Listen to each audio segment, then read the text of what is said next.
আসসালামু আলাইকুম everyone, welcome back to my channel Mukti's cooking world. আজকে আমি আপনাদেরকে তৈরি করে দেখাবো বাংলাদেশি স্টাইলের ব্রেড পুডিং।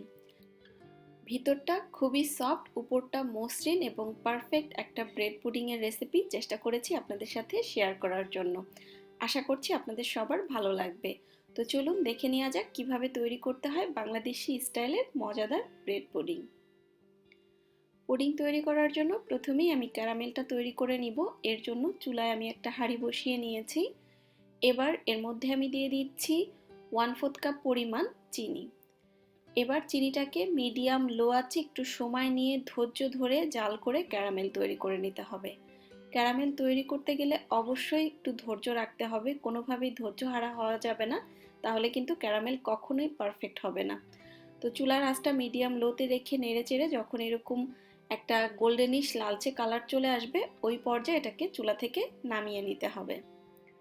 চুলা থেকে ক্যারামেলটা নামিয়ে আমি সরাসরি যে পাত্রে পুডিংটা সেট করব সেই পাত্রে ঢেলে নিচ্ছি এবং এই পাত্রের মধ্যে আমি ক্যারামেলটাকে ছড়িয়ে দিচ্ছি। ক্যারামেলটা ছড়িয়ে নেওয়ার পরে এবার ক্যারামেলটাকে আমি সম্পূর্ণ নর্মাল তাপমাত্রায় এটার মধ্যে সেট হওয়ার জন্য একটা সাইডে রেখে দিব।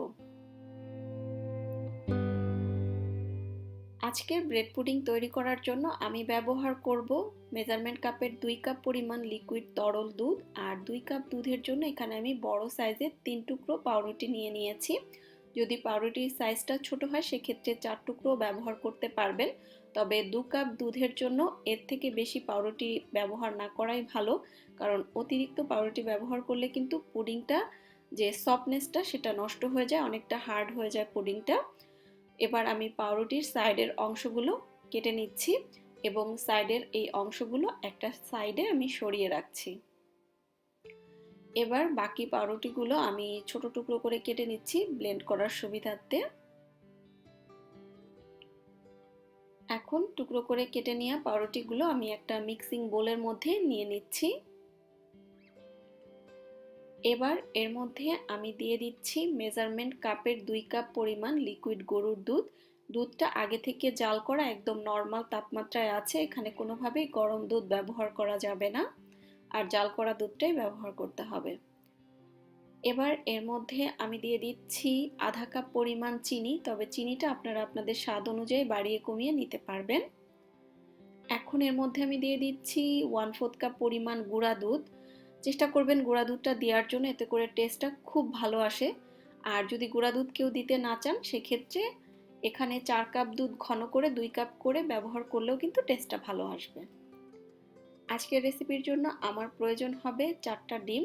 তো এখানে আমি একটা মিক্সিং বোলের মধ্যে 4টা ডিম ভেঙে নিচ্ছি। এবার ডিমগুলো আমি সরাসরি পুডিংয়ের মিশ্রণের মধ্যে দিয়ে দিব। এবার আমি ডিমগুলো ঢেলে নিচ্ছি।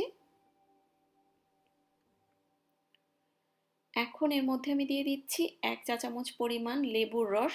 লেবুর রসটা দিচ্ছি পুডিংয়ের মধ্যে যাতে করে কোনো ধরনের ডিমের কোনো গন্ধ না পাওয়া যায় সেই জন্য, তবে আপনারা লেবুর রসের পরিবর্তে ভ্যানিলা এসেন্সও ব্যবহার করতে পারবেন। আর অনেকেরই হয়তো প্রশ্ন থাকবে যে লেবুর রস ব্যবহার করলে কি দুধ ফেটে যাবে কিনা। না, দুধ একদমই ফাটবে না। এবার সব কিছু আমি একটা হ্যান্ড ব্লেন্ডারের সাহায্যে ব্লেন্ড করে নিচ্ছি। আপনারা চাইলে নর্মাল ব্লেন্ডারও ব্যবহার করতে পারবেন, সেক্ষেত্রে কোনো সমস্যা নেই। এই মিশ্রণটা খুব দ্রুত ব্লেন্ড হয়ে যায়, একদম স্মুথলি। তো যে কোনো কিছু দিয়ে ব্লেন্ড করে নিলে হবে। তো আমার পুডিংয়ের মিশ্রণটা রেডি হয়ে গিয়েছে। আর এই ফাঁকে কিন্তু আমি যে ক্যারামেলটা সেট হওয়ার জন্য রেখেছিলাম সেই ক্যারামেলটাও পারফেক্টলি সেট হয়ে গিয়েছে। এবার ক্যারামেলটা সেট হয়ে যাওয়ার পরে সেই পাত্রের মধ্যে আমি পুডিংয়ের মিশ্রণটা সম্পূর্ণ ঢেলে দিলাম। পুডিংয়ের মিশ্রণটা ঢেলে নেওয়ার পরে এবার একটা ঢাকনা দিয়ে ঢেকে দিচ্ছি। আপনারা চাইলে ফয়েল পেপার দিয়েও ঢেকে দিতে পারবেন। আজকের পুডিংটা আমি চুলায় স্টিম করব, এর জন্য চুলায় একটা হাঁড়িতে আমি 1.5 কাপের মতো পানি দিয়ে দিয়েছি। পুডিং স্টিম করার জন্য অনেক বেশি পানি কখনোই হাঁড়িতে নেবেন না, তাহলে কিন্তু সেই পানিটা ফুটে পুডিংয়ের ভিতরে ঢুকে যাওয়ার একটা ভয় থাকে। তো অল্প করে পানি নিয়ে তার মধ্যে আমি 2 টুকরো টিস্যু দিয়ে দিচ্ছি। আপনারা যে কোনো পরিষ্কার কাপড়ও দিয়ে দিতে পারবেন। কাপড় বা টিস্যু যে কোনো কিছু একটা চেষ্টা করবেন দেওয়ার জন্য, এতে করে পুডিংয়ের বাটিটা খুব ভালোভাবে সেট হয়ে বসে থাকে এবং বাটিটা নড়াচড়া করে না, যার কারণে পুডিংয়ের নিচটা কিন্তু সমান থাকে। এবার আমি ঢাকনা দিয়ে ঢেকে দিচ্ছি। ঢাকনা দিয়ে ঢেকে চুলার আঁচটা মিডিয়াম লোতে রেখে আমি 30 মিনিটের জন্য এই পুডিংটাকে স্টিম করে নিব। অবশ্যই চুলার আঁচটা মিডিয়াম লোতে রাখবেন। অতিরিক্ত হাই হিটে পুডিং কখনোই স্টিম করতে যাবেন না, তাহলেও কিন্তু পুডিংয়ের বাটিটা নড়াচড়া করার কারণে পুডিংয়ের নিচটা স্মুথ হয় না এবং ভিতরটাও গর্ত গর্ত হয়ে যায়। তো আমি ঘড়ি ধরে 30 মিনিটের মতো এটাকে আমি স্টিম করে নিব। 30 মিনিট পরে আমি ঢাকনাটা খুলে নিলাম। এবার আমি চেক করে নিব পুডিংটা হয়েছে কিনা। এর জন্য আমি ঢাকনাটাকে সরিয়ে নিলাম এবং একটা কাঠির সাহায্যে চেক করে নিচ্ছি। কাঠিটা একদম পরিষ্কার বের হয়েছে, তার মানে এটা হয়ে গিয়েছে। এবার আমি চুলা থেকে নামিয়ে নিব। চুলা থেকে নামিয়ে পুডিংটাকে আমি নর্মাল তাপমাত্রায় সম্পূর্ণভাবে ঠান্ডা করে নর্মাল ফ্রিজে রেখে সেট করে পরিবেশন করে নিব। পুডিং কখনোই গরম অবস্থায় পরিবেশন করতে যাবেন না। আর এই তো প্রায় 3 ঘন্টা পরে পুডিংটা সম্পূর্ণভাবে ঠান্ডা হওয়ার পরে আমি ঘন্টাখানেকের জন্য নর্মাল ফ্রিজেও রেখে দিয়েছিলাম। এটা সম্পূর্ণ সেট হয়ে গিয়েছে। পুডিংটা সেট হয়ে যাওয়ার পরে একটা নাইফের সাহায্যে আমি পুডিংটাকে সাইড থেকে এভাবে ছাড়িয়ে নিচ্ছি।